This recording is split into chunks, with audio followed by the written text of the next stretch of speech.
열린 세상 오늘이 개편을 맞아서 마련한 기자 코너. 오늘은 맹현균 기자의 불침번 순서입니다. 맹현균 기자 어서 오세요. 네, 안녕하십니까. 불침번, 군대 분위기가 아주 물씬 납니다. 네, 아무래도 올해 커다란 이슈 가운데 하나가 남북관계 아니겠습니까? 그렇죠. 올 한 해만 남북 정상이 3번이나 만났잖아요. 맞습니다. 이 남북 정상이 함께 백두산에 오른 모습 기억하시는 분들 많을 겁니다. 그리고 도보다리를 함께 산책하는 모습도 화제가 됐죠. 네. 또 그런가 하면 역사상 처음으로 북미 정상회담이 열렸고요. 교황의 북한 방문 가능성까지 거론되는 상황입니다. 네. 말 그대로 한반도에 평화의 바람이 몰아친 한 해였는데요. 그래서 저는 이 시간을 통해 외교 안보 현안과 군 인권 실태를 조명해 보려고 합니다. 네, 코너명을 불침번이라고 지은 건 어떤 의미인가요? 네, 이 불침번은 군대에서 다른 전우들이 잠을 잘 때 근무를 서는 사람을 말하는데요. 네. 저는 청취자들이 자는 시간까지도 열심히 취재하겠다는 의미를 담았습니다. 손전등을 들고 생활관을 꼼꼼하게 확인하는 불침번처럼 꼼꼼한 취재 약속드리겠습니다. 네, 불침번 같은 취재를 기대하겠습니다. 오늘 첫 시간인데 어떤 얘기 준비했나요? 네, 조금 무거운 주제인데요. 최근 잇따르는 군 장병들의 사망 사건입니다. 네, 그러고 보니까 최근에 보도됐던 몇 가지 사건들이 생각나긴 합니다. 네, 시계를 지난달 16일로 돌려보겠습니다. 이 비무장지대 감시초소 화장실에서 머리에 총상을 입고 사망한 김모 일병 사건입니다. 네. 근데 김 일병의 죽음보다는 남북 군사합의 때문에 응급 헬기가 늦게 떴다는 보도가 많았습니다. 네. 그런데 같은 날 서울 용산구에서도 안타까운 죽음이 있었습니다. 고층 빌딩 옥상에 자리한 방공진지에서 근무하던 일병이 뛰어내린 사건입니다. 이 사건 역시 보도는 됐지만 단순 사건 사고로 처리가 됐습니다. 이 시점에서 자연스러운 물음이 생길 수밖에 없는데요. 왜 미래가 창창한 청년들이 세상을 떠나야 했을까 하는 의문입니다. 네, 젊은 장병이 하루에 2명이나 목숨을 잃었다니까 안타까운 일인데요. 이런 일이 자주 발생하고 있는 것 같아요. 네, 그렇습니다. 이 두 사건이 발생하기 전날에도 육군 일병이 숨지는 사건이 있었습니다. 휴가 중에 자신의 방에서 목을 매 숨진 채 발견됐고요. 또 지난달 22일에는 1군단 소속 임모 하사가 다세대 주택에서 연탄불을 피워놓고 숨진 채 발견됐습니다. 두 사건 모두 조사 중이라 아직 이 정확한 원인은 밝혀지지 않았는데요.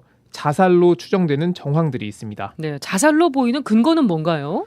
네, 지난달 16일 발생한 두 사건을 보겠습니다. 먼저 이 강원도 최전방 감시초소에서 숨진 병사의 휴대전화를 보니까요. K2 총기 자살을 검색한 흔적이 나왔습니다. 이 병사는 야간 근무조였는데 잠시 화장실을 다녀오겠다며 혼자 이동했습니다. 네. 이 화장실에서는 총기 한 정과 탄피 한 개가 발견됐습니다. 또 같은 날 서울 방공진지에서 떨어져 숨진 박일병은 자살 징후가 더 구체적입니다. 유서 형식 메모가 발견됐다면서요? 네, 이 유서에는 나 하나 사라진다고 세상은 변하지 않아. 이런 얘기가 좀 적힌 것으로 알려졌습니다. 예. 네, 이 박일병은 10월부터 면담을 했는데요. 지속적으로 힘들다고 호소했다고 합니다. 특히 사건 발생 사흘 전에는 또래 상담병과 상담을 했습니다. 그런데 여기서 자살까지 생각했고 남산 쪽에서 뛰어내리면 다 끝날 것 같다. 이렇게 말한 것으로 알려졌습니다. 아이고. 네, 더 안타까운 점은 이 박일병이 뛰어내린 날 부대를 옮길 예정이었다는 점입니다. 네, 지난달에만 4명의 장병이 숨졌고 또 자살 징후까지 있었다는 건데요. 군에서 자살 사건이 얼마나 자주 발생하고 있나요? 네, 국방부 자료를 보면 점점 줄어들고 있긴 합니다. 2011년에 97명, 그리고 2013년에 79명, 그리고 지난해 51명이 스스로 목숨을 끊었고요. 올해는 지난 8월 기준 40명이 세상을 떠났습니다. 네. 줄어들곤 있지만 아직도 매주 한 명이 극단적인 선택을 하고 있는 셈입니다. 군에서 자살 예방 활동이 제대로 이루어지고 있긴 한 겁니까? 네, 그 부분을 취재하기 위해서 어머니 한 분을 만났는데요.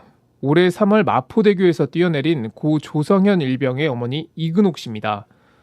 조 일병은 지난해 6월 1급으로 입대했는데요. 네. 복무 적합도 검사에서 우울과 불안 증세가 심하다는 판정을 받았습니다. 근데 이 불안감은 자대 배치를 받고도 나아지지가 않았고요. 최근 6개월 안에 자살 생각을 한 적 있느냐는 질문에 그렇다고 답하기도 했습니다. 네. 알고 보니 실제로 조일병은 고등학교 시절 주의력 결핍, 과잉 행동장애와 우울증을 앓았습니다. 그런데도 1급 판정을 받고 입대를 한 거군요. 네, 이 신체적으로는 건강했기 때문입니다. 이 이근옥 씨는 아들이 1급 판정을 받았을 때 의아한 생각이 들었다고 했는데요. 아무래도 좀 상담이 필요해 보이는데 상황은 어땠습니까? 네, 이 상담은 자대 배치 후 매달 진행됐습니다. 여기까진 문제가 없었습니다. 근데 이 조일병은 눈물을 흘리면서 복무 적응에 대한 불안감과 우울감 등을 보였다고 합니다. 어머니의 말 한번 들어보시죠. 그러니까 가정과 연계 관리하라. 아이가 울면서 얘기한다. 자기는 잘하려고 하는데 자꾸 실수하고 이러니까 고통스럽대요. 너 때문에 우리가 지금 이렇게 곤란을 받는다. 온갖 거 다 했을 거 아니에요. 살아있는 병사들이 얘기합니다. 어머니 이거 4배로 고통이 있습니다. 못 삽니다. 이런 질적이 있으면 못 삽니다. 그런데 이 조일병의 어머니는 이 사실을 당시엔 몰랐다고 합니다. 네, 어머니의 말 계속해서 들어보시죠. 엄마한테 연락을 안 했잖아요. 뭐라고 하는지 압니까? 개인정보고 성인이기 때문에 연락을 못 했대요. 그러면 병력상담관이 가정과 연계관리하라는 거는 뭡니까? 내가 그랬어요. 전화 한 통하면서 할 수 있었다고. 아, 정말 너무나도 안타깝네요. 네, 이 결국 조일병은 부대 복귀 날인 3월 8일 마포대교에서 투신했습니다. 조일병이 이 군복을 두고 나가서 어머니가 터미널에서 군복을 전해준 게 마지막이었습니다. 그랬군요. 네, 이 어머니는 지금도 많이 힘들어하고 있었습니다. 한번 들어보시죠. 집에 들어간 적이 없어요. 길에 나와서 살아요. 도저히 못 들어가겠더라고요. 아이 생각이 나서. 3일 동안 해놓고 간 게 있어가지고 3일 동안 너무 밝게 웃고 노래도 못 부르는데 노래도 너무 잘하는 거예요. 엄친 줄 알았더만 지금 생각하면 미친놈이었어요. 그러니까 자기 몸을 다 포기할 정도로 내가 무슨 말해도 안 들린 거예요. 네, 조일병의 어머니가 바라는 건 명확한 진상 규명입니다. 조일병이 극단적인 선택을 하긴 했지만 부대적 요인이 있을 거란 얘긴데요. 네. 다시 말해 자살로만 몰고 가선 안 된다는 겁니다.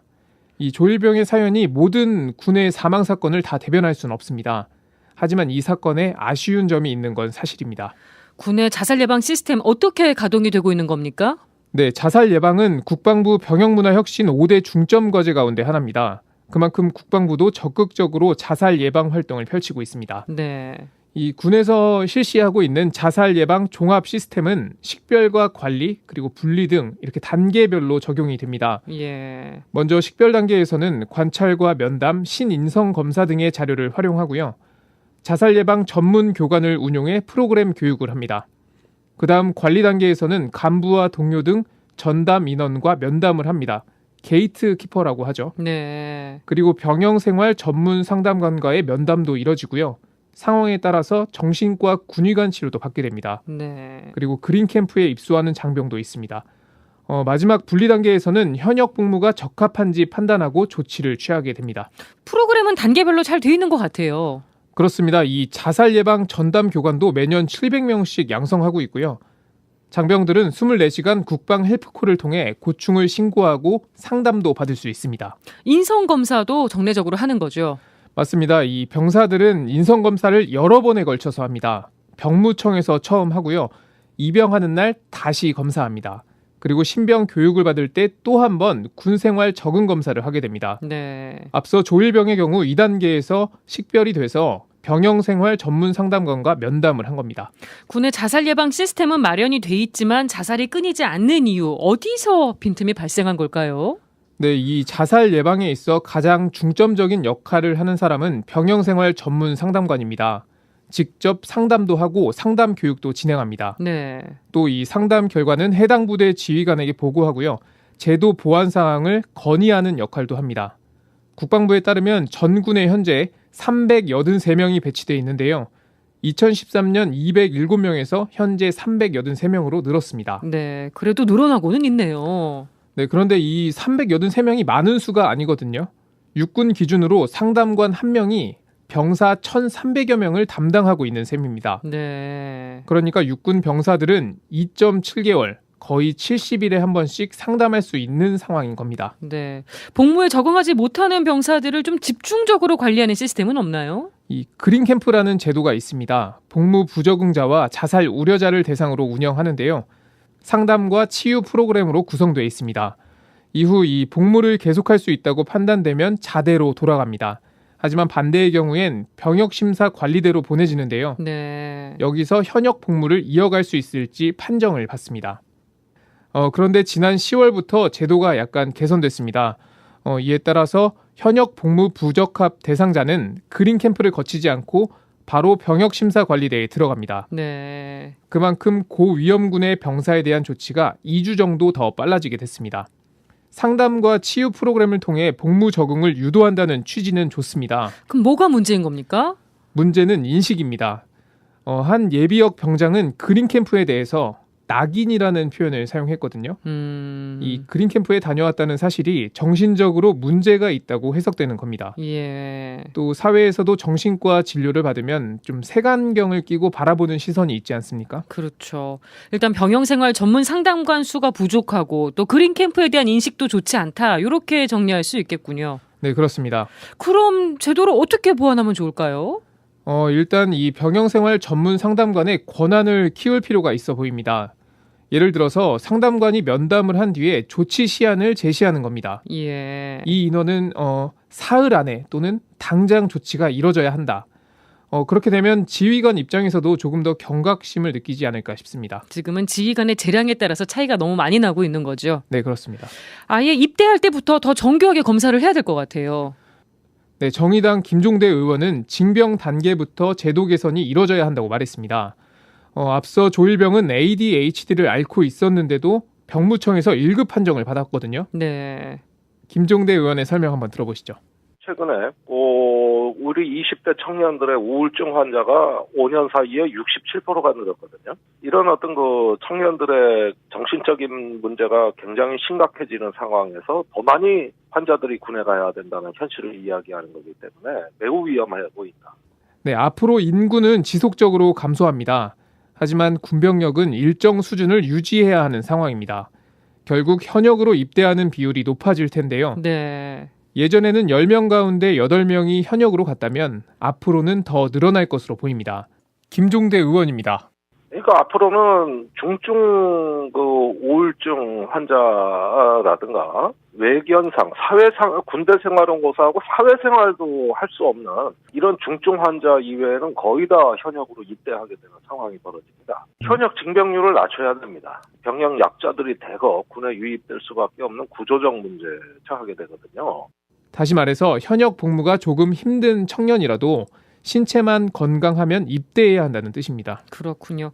이 생명이 걸린 문제만큼은 소잃고 뒤늦게 외양간을 고치는 것보다 강한 예방주사 한 대가 더 중요한 것 같습니다. 네, 그렇습니다. 이 더는 우리나라의 미래인 청년들이 안타깝게 세상을 떠나는 일이 없었으면 합니다. 네, 맹영윤 기자 취재하느라 고생 많았습니다.